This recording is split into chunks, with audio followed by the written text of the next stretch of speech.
I can't reveal anything. Oh, really? Did you go through the secret files, the UFO documents?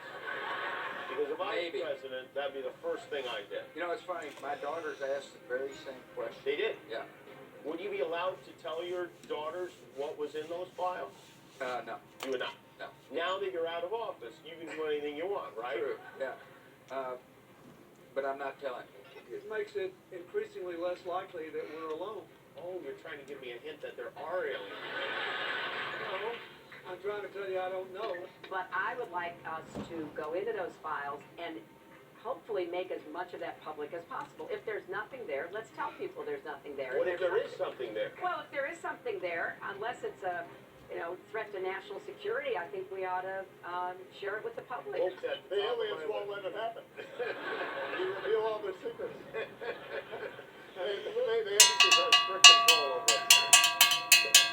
As we all know, the media, still in the hands of the global evil elite, do not sweat any words about the existing technologies it owns that could pull mankind away from the crisis, but also from the fossil fuel age and the provision of free energy to mankind, thus making an enormous leap in the evolution of civilization. Moving $6.5 trillion of taxpayer cash has gone to defense programs, and this black budget has sparked concerns over political fraud, as Gaynor Chicken now reports. Black budget spending, as well as the causes behind greater levels of spending at the local and national. The so-called black budget has never been shown to the public. Black budget began to come to life after October-November 2012 and relied primarily on the personal testimony of an insider named Daniel, who claims to have been part of the Montauk Project, which later turned into Phoenix 1, 2, and 3. These black budget projects are carefully guarded by the eyes of the public. One of the main objectives involved in these projects was the testing and development of many technologies based on Nikola Tesla's work: cold fusion, Pons and Fleischmann, nuclear energy reacts, antimatter and anti-hydrogen propulsion systems, and others. The development of these technologies has led to the creation of a secret space program that goes well beyond the scope of information NASA has chosen to publicly release in terms of the true nature of the cosmos. Lift off of the Space Shuttle Atlantis. Mission to build, resupply, and to do research for the International Space Station. Houston now controlling. Atlantis begins its penultimate journey to shore up the International Space Station. Many of these projects are funded from the black budget, with huge sums of money, and by the global banking cartel as part of the diversion of global collateral accounts. One of the most stunning public information on the existence of this secret space program comes from the testimony of British Gary McKinnon. His story is extraordinary. From February 2001 to March 2002, McKinnon, as an independent computer system administrator, managed to gain access to the highly classified documentation of the Pentagon's computer networks. The U.S. government claims that McKinnon violated the operating law in the Defense Ministry's IT system, which posed a threat to national security.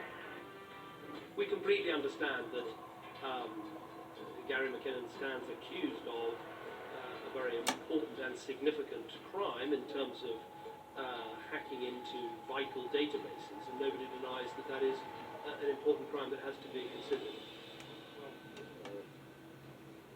One of the things that David and I discussed was the increasing challenge that we're going to face as a consequence of the internet and the need for us to cooperate extensively on issues of cybersecurity.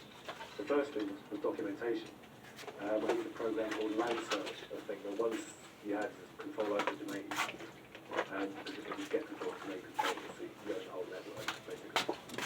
And Land Search could actually search all the files and folders on their machine, and once it brings up the called secret UFO data.pdf on it. But I scan and let's heading of the column, it says non-terrestrial rockets and stuff. That's just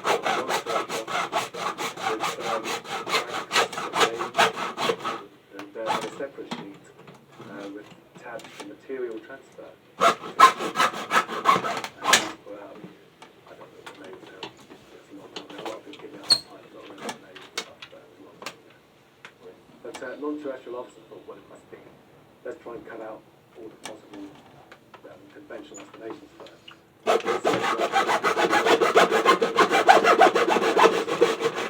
Links to me. Well, I'm not.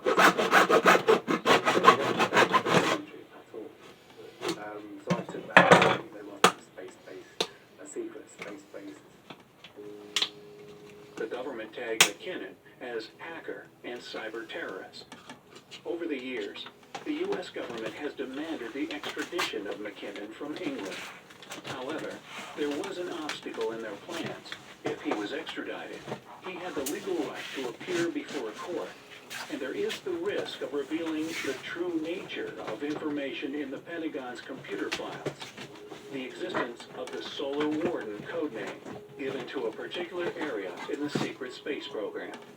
McKinnon admitted during live interviews that the government's accusations against him are being manufactured, and he has not caused any harm to the Pentagon's digital operating systems. Once the U.S. government learned about the true nature of the information over which McKinnon fined, the U.S. abandoned the accusations against him, despite the fact that the U.S. considered him a cyber terrorist.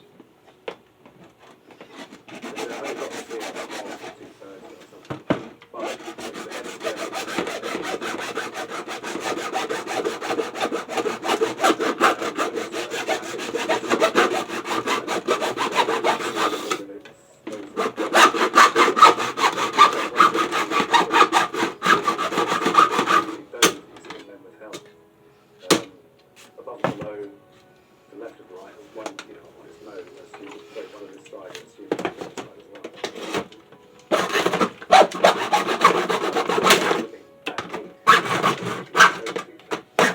But the fact that it all flowed in, there's a tube, there's a socket, the dome, it's all flowing in. But that's when I saw someone else, the mouse move, right-clicked on the layer icon, disconnect.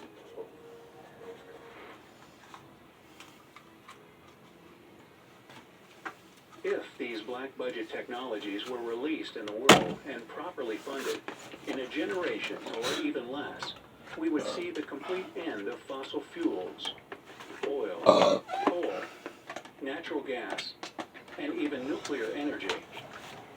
That would be replaced by Tesla's electromagnetism, anti-gravity and anti-hydrogen systems, and much more.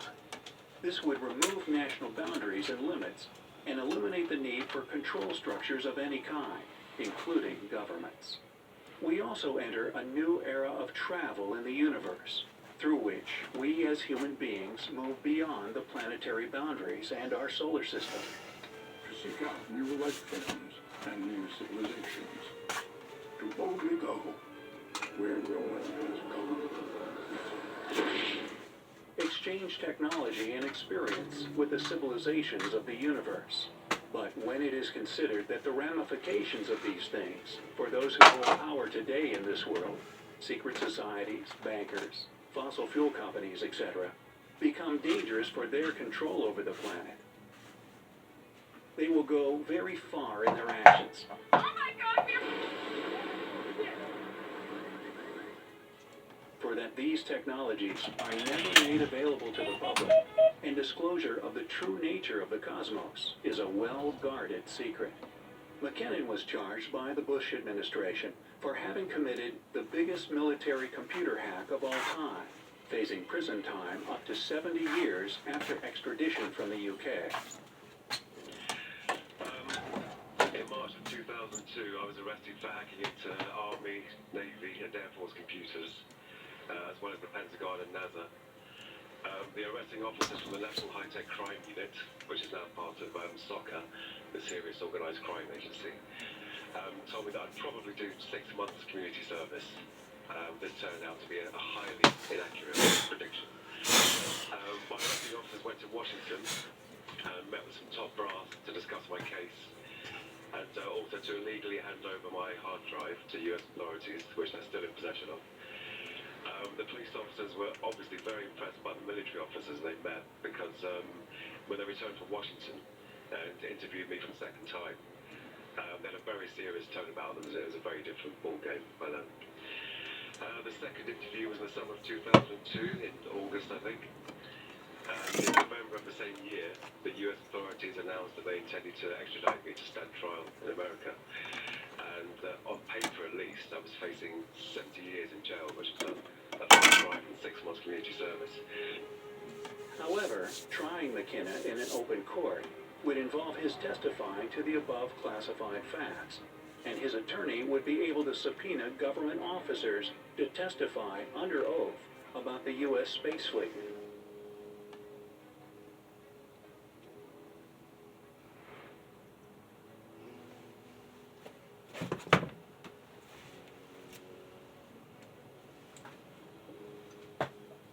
To date, the extradition of McKinnon to the U.S. has not been enforced. McKinnon allegedly discovered information about the craft within Solar Warden.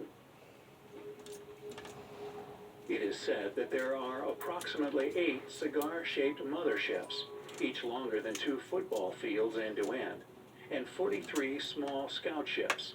Among the things I found, there was an Excel spreadsheet entitled Non-Terrestrial Officers, which I took to be a space-going fleet made of human personnel, not aliens. It did list their names, I couldn't find on the internet at the time. There was also a list of ships. When I googled the ship names, there were no matches. So I knew they weren't ocean-going vessels. The Solar Warden Space Fleet operates under Air Force Space Command. There are at least 300 personnel involved at this facility. Solar Warden is said to be made up of U.S. Aerospace Black Projects contractors, with some contributions of parts and systems by Canada, also United Kingdom, Italy, Austria, Russia, and Australia. It is also said that the program is tested and operated from secret Air Force bases, such as Area 51 in Nevada, USA.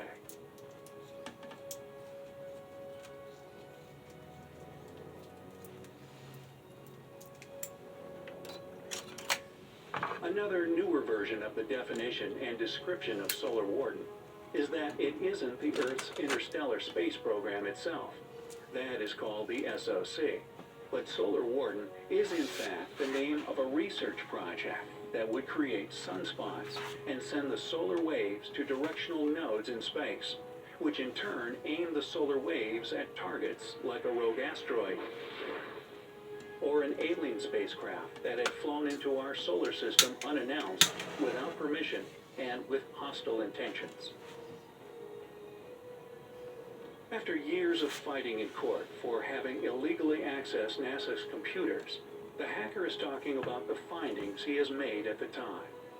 McKinnon told the judges and the press that he found evidence of technologies of alien origin, the existence of energy capable of stopping the global warming process, anti-gravity devices, and above all, the existence of a real stellar fleet capable of driving huge distances across cosmic space. Interestingly, some of the names of these ships were people allegedly involved in Majestic 12. If there was a secret space program, and if it has anything to do with back engineering crashed alien spacecraft, then those MJ-12 people are exactly the ones you would expect to find name checked in this way. This negotiation with MJ-12, in my judgment, has permitted us to spend a huge amount of money, trillions of dollars. My more recent conclusion is that some of the trillions of dollars of money have been used to take the technology we have discovered and build gravity-controlled devices that you see sometimes as UFOs. So, if you look at the sky now, in my opinion, it's 50-50 chance that it's ours versus theirs. Gary McKinnon thinks he has found enough evidence to assert that the Americans have a secret space program run by the Navy, that is, spaceships. According to metro.co.uk, all the details are reported in an ample interview with Rich Planet TV, known for its UFO programs. We used a program called Land Search to help us access all the tabs and folders.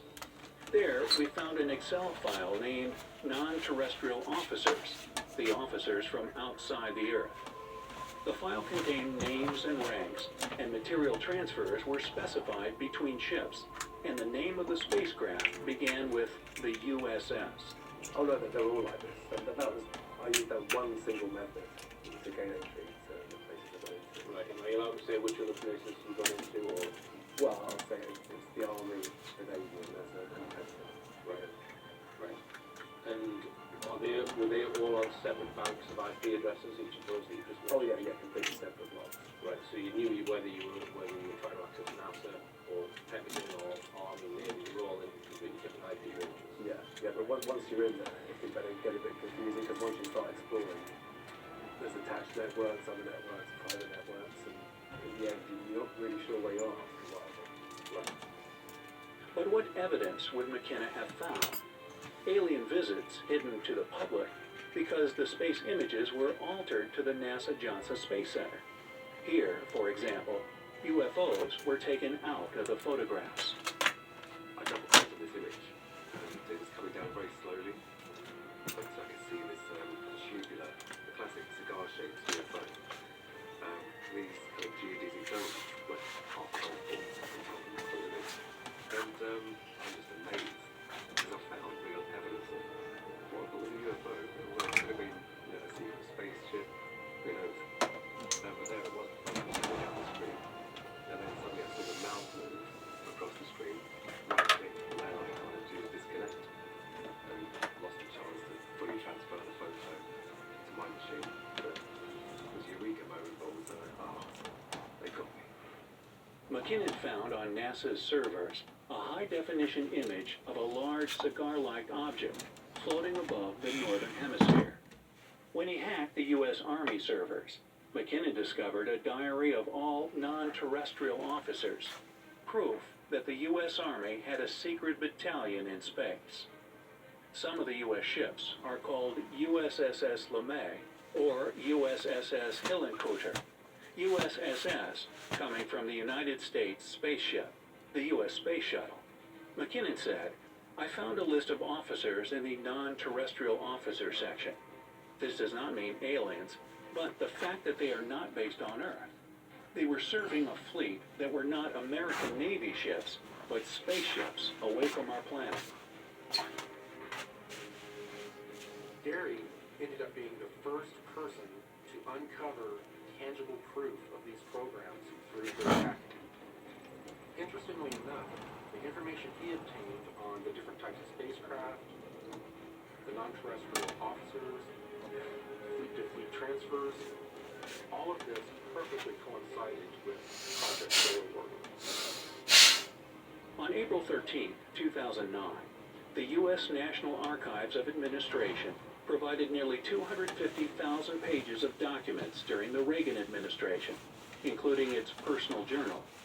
In this, on 11 June 1985, the president wrote, "We have lunch with 5 top scientists in the field of aerospace. It was fascinating. Space is really the last frontier, and some of the developments there in astronomy are science fiction unless they are real. Learned that our transfer capacity is such that we could put 300 people in orbit. This is curious because Space Shuttle has a maximum of 8 people and only 5 for spaceflight. Even fully loaded, it would be impossible to place and maintain